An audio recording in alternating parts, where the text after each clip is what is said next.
और जब जब दुख आए, जब जब तकलीफ आए, तब एक बेलपत्र, एक दुर्वा, एक चावल का दाना, श्री शिवाय नमस्तुभ्यम का 108 बार जाप घर में बैठकर करना। हाथ में एक बेलपत्र, एक दुर्वा, एक चावल का दाना रखकर अपने दिल से 108 बार श्री शिवाय नमस्तुभ्यम घर में बोलो। और अपना जो पानी का स्थान होता है, मटका, हंडा, परिंडा, जिसको आप क्या बोलते हो यहाँ हमें नहीं मालूम, उसका स्पर्श कराकर आपके घर के नजदीक में जो शंकर का मंदिर हो, उस शंकर के मंदिर में उत्तर की ओर मुख कर वो बेलपत्र, दुर्वा, चावल का दाना शिव जी पे समर्पित कर दो। अगर लगातार 20 दिन भी आपने रोज प्रतिदिन अगर समर्पित करा है, तो 21वां दिन आपका जो भी दुख है वो धीरे धीरे कटना प्रारंभ हो ही जाए। निश्चित है।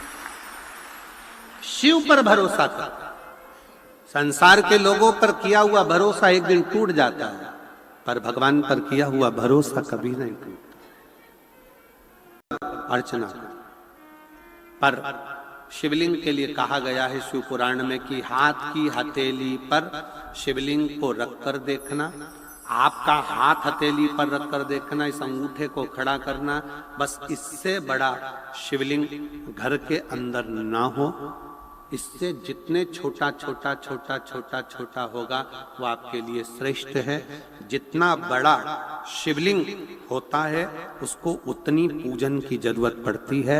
जितना छोटा होता है, आप उसको कहीं जा रहे हो 6 महीने के लिए, 4 महीने के लिए, 15 दिन के लिए, 7 दिन रजस्वला धर्म के हो गए, कहीं जाना पड़ गया, घर में पूजन कौन करेगा? तो जो शिवलिंग है तुम्हारा छोटे से छोटा, उस पर एक चावल, एक बेलपत्री रखकर चले जाओ। बाकी का कुछ मत करो, आप बस वो रखकर चले जाओ। फिर 6 साल, 10 साल, 15 साल बाद भी अगर आप आओगे तो शंकर कभी बद्दुआ नहीं देंगे, शंकर दुआ ही देंगे।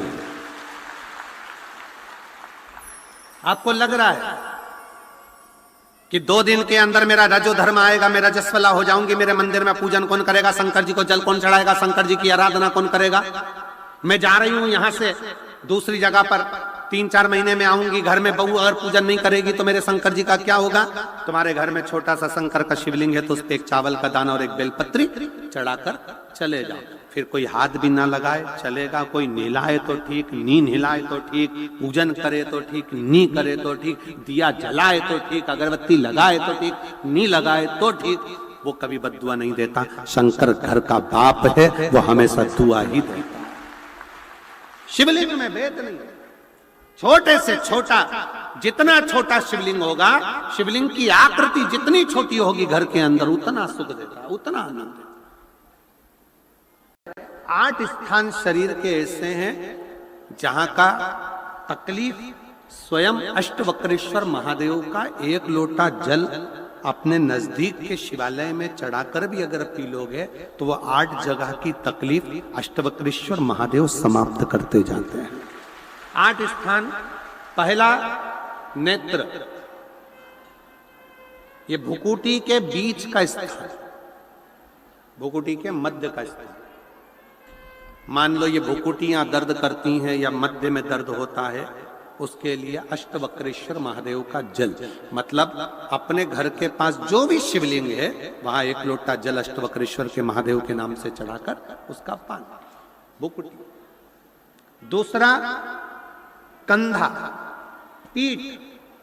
कई लोग ऐसे हैं जो रात्रि को अच्छे से सोते हैं और सवेरे उठते हैं तो उनका ये दोनों हाथ के बीच का जो भाग होता है वो दर्द करता ही है। उस समय पर अष्टवक्रेश्वर महादेव का स्मरण, अष्टवक्रेश्वर महादेव का जल, उसका पान।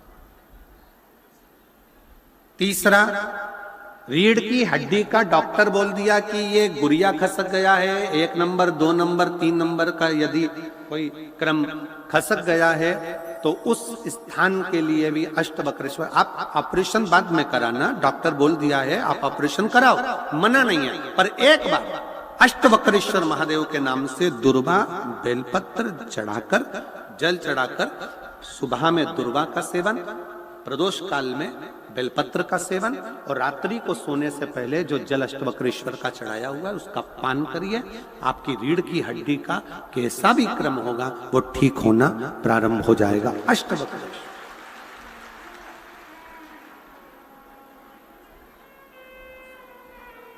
अष्टवक्रेश्वर। चौथा